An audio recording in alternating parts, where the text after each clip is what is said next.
ప్రధాని మోదీ నాయకత్వంలో ఎంపీలుగా పనిచేయడం గర్వంగా ఉందని బీజేపీ నేతలు అన్నారు. కేంద్ర మంత్రి కిషన్ రెడ్డికి ఈటెల రాజేందర్, రఘునందన్ రావు శుభాకాంక్షలు తెలిపారు.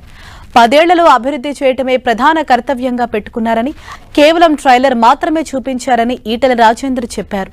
రానున్న రోజుల్లో అసలు సినిమా చూపిస్తారని వ్యాఖ్యానించారు. వారి మాటలో 10 సంవత్సరాల కాలంలో ఏ అభివృద్ధి మనం చూసినామో అంతకంటే రెట్టింపు అభివృద్ధి చేయడమే నా ప్రథమ కర్తవ్యం అని చెప్పడమే కాకుండా, నా అనువనువు, నా క్షణం, నా జీవితం అంతా కూడా దేశ సౌభాగ్యం కోసం, దేశ ప్రజల శ్రేయస్సే ఇవాళ ఎజెండాగా బతికేటువంటి బిడ్డగా ఉంటా అని చెప్పడం ఇవాళ గొప్పగా ఉంది. మొట్టమొదటిసారిగా మోడీ గారి నాయకత్వంలో ఉన్న ప్రభుత్వంలో మేము ఎంపీలు కొనసాగడం గర్వకారణంగా ఉన్నదని మేము భావిస్తాం. 3 సార్లు కలిపితే మాకు వచ్చినన్ని సీట్లు రాని వాళ్ళు కూడా మేము పూర్తి కాలం కొనసాగమని మాట్లాడడం అనేది వారికి ప్రజాస్వామ్యం పట్ల ఉన్నటువంటి విశ్వాసాన్ని తెలియజేస్తుంది. మొత్తం దేశం, కాశ్మీర్ నుంచి కేరళ దాకా ప్రతి రాష్ట్రం, ప్రతి ప్రజలు సామూహికంగా ఒక్కటై సంఘటితమై నరేంద్రుడి నాయకత్వాన్ని కోరుకున్నారు. ఖచ్చితంగా మేము మాటలు తక్కువ ఉంటుంది, గవర్నెన్స్ తక్కువ ఉంటుంది, పని ఎక్కువ ఉంటుంది అనేది వారు చెప్పిండ్రు.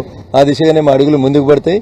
అంత పెద్ద నాయకత్వంలో మా మెదక్ ప్రజల ఆకాంక్ష మేరకి మా మెదక్ తెలంగాణ రాష్ట్రం మొత్తం కూడా సమృద్ధిగా అభివృద్ధి చెందేందుకు భవిష్యత్తులో రాష్ట్రంలో అధికారంలోకి రావడానికి అందరం కలిసి ఒక జట్టుగా పనిచేస్తామని చెప్పి ఈ సందర్భంగా తెలియజేస్తాం.